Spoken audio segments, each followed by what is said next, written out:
The Holy Gospel is written in the 13th chapter of St. John, beginning at the 31st verse.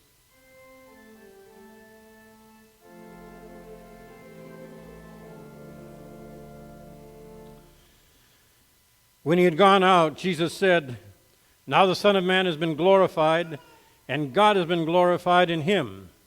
If God has been glorified in him, God will also glorify him in himself, and will glorify him at once. Little children, I'm with you only a little longer. You will look for me.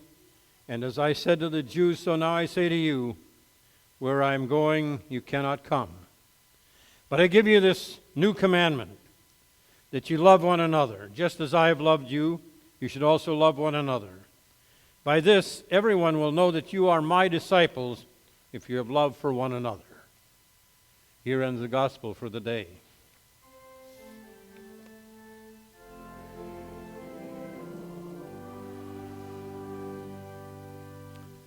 Please be seated.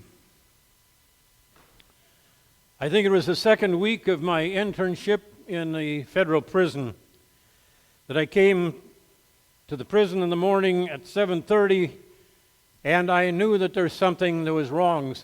There was a lot of security. There were a lot of people running back and forth. And so I inquired when I got to the gate, and they gave me an extra guard to be with me that day, asked what had gone on. And they said, "Well, you better be careful today because somebody tried to escape last night. And so we're under a lockdown. We're under special conditions." As I went to the chaplain's office, I said, "Who was it that tried to escape last night?" And I was told the name of the person. And I said, "That sounds familiar." Now, that sounds very familiar. As a matter of fact, that person, I think, was just passed for release next Friday. And they said, yes, he was. And I said, why in the world would he try to escape with 2 days left on a sentence and now be entrusted to our care for another 2 years? Chaplain said, "Well, believe it or not, that happens quite often.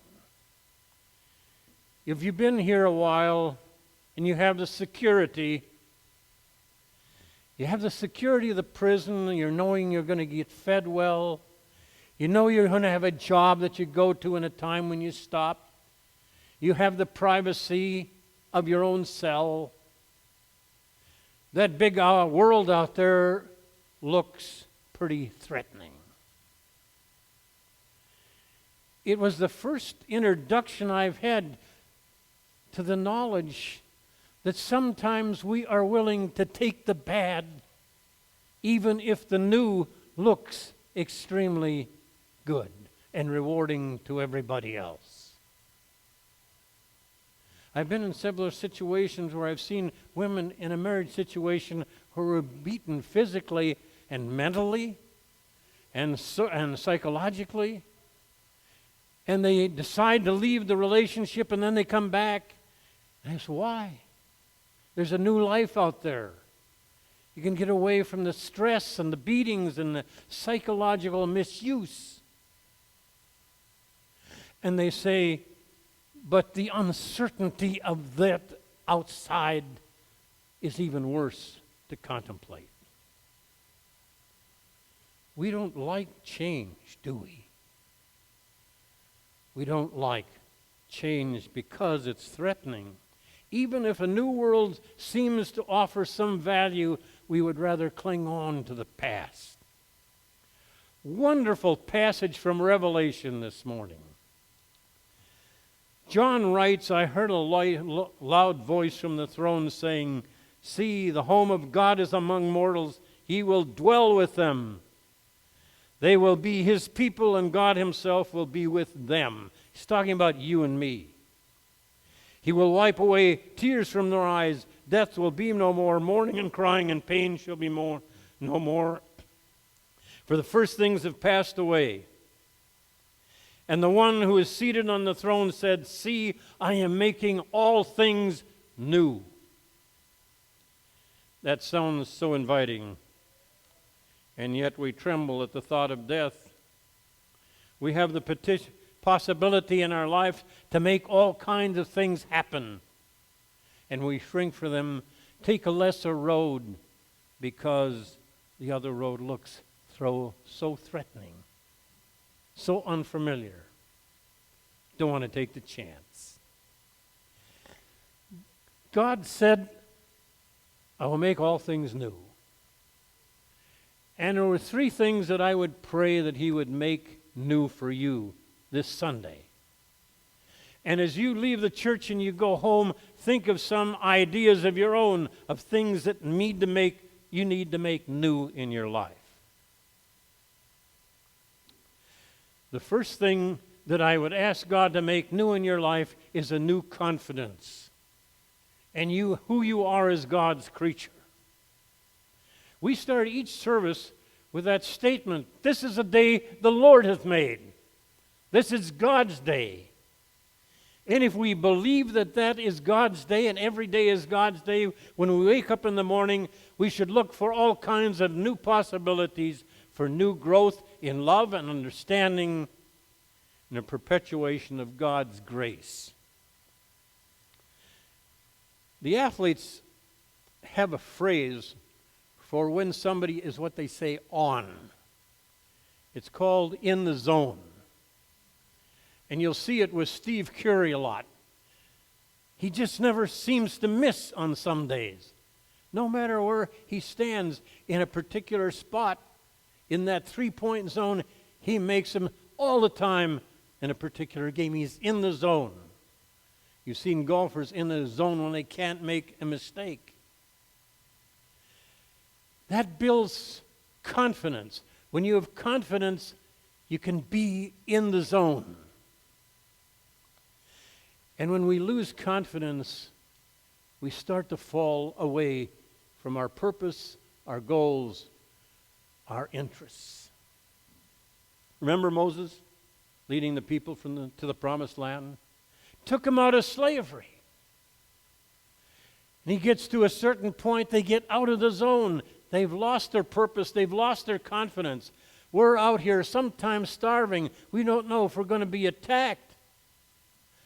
Well, Moses said, "Do you remember your slavery? That wasn't so great." Well, actually, slavery doesn't look so bad. Maybe we ought to go back. And when you have goals that you are trying to achieve, it's so easy to lose confidence. And if you want to accomplish anything in your life, anything in your relationships, anything in your community, or anything in your church, you need a new sense of confidence. So I ask God for all of you a new confidence this morning. The second thing I would pray for you is a new perspective.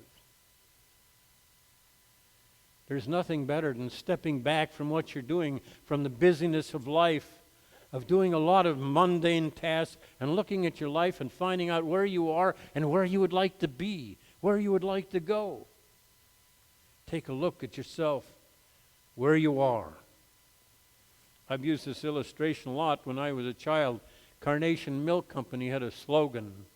It said, "We have the milk from contented cows." There was another milk company in New York, a New London Dairy, that responded to this by saying, "Our cows are not contented. They are always striving to do better." It's taking a new perspective. Isn't that great? But within us, all sorts of voices say, "You're not good enough. You can't do this. Nobody will care. It doesn't matter." And when that happens, we lose perspective and we lose our direction. And the voice of a powerful person can bring you back to the reality that almost anything can happen if you want it to, if you take a new perspective. Marvelous story, Don Quixote, man of La Mancha. a major, major book in history, and a major Broadway play. In that play, the man of La Mancha, Don Quixote, thinks he's a knight. He's a little disillusioned. He represents, in Cervantes' words, the life of Christ, always being the one that saved people, always the one who did right, the one who gave purpose. Don Quixote meets a woman who is a woman of the streets. She's a prostitute. And he watches her as everybody taunts her. And he said, "You shouldn't be taunted. You are my lady. What's your name?" And she says, "Aldonzo." He said, "I'm going to give you a new name. Dulcinea. It represents royalty." Later on, he meets her again. She's just come off a terrible experience with some men who are laughing at her, making fun of her. And he says, "Why are you making fun of her? She's my lady. She's Dulcinea." And they chat. And they laugh. In the last, where Don Quixote is going to die, he is at the bedside, and a beautiful woman walks in, a beautiful Spanish woman dressed in the finest clothes. And he says, "Who are you?" And she said, "Don't you know you? I am your lady. I am Dulcinea. You changed me." And that's, in Cervantes' words, the way Christ deals with us.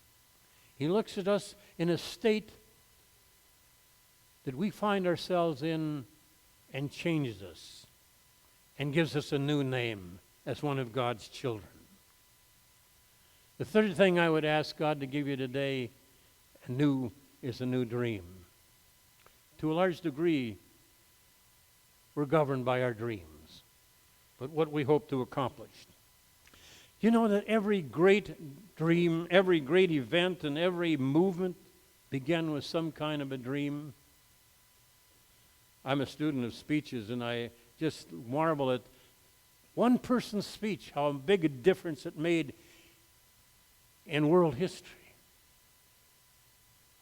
And I could go on forever, but I just want to do three quick ones. Abraham Lincoln. Abraham Lincoln in the Gettysburg Address, looking at a nation that was totally divided, that looked like it could not come together. And with a few words, I think 87 words, built a dream where this government of the people, by the people, should not perish from this earth. It took some time. It's still going on. But he built a dream for a new America. I think of Winston Churchill, when English was being bombed, totally, London being destroyed, people getting weary and wanting to surrender. And Winston Churchill coming and saying, "I've got nothing to give you but blood, sweat, and tears. We will fight them on the beaches, we'll fight them on the land, we'll fight them in the cities, but we will never give up, never, never give up." And England rallied way beyond its capacity to strike back.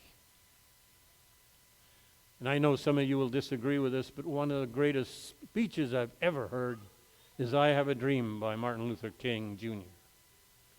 What a speech.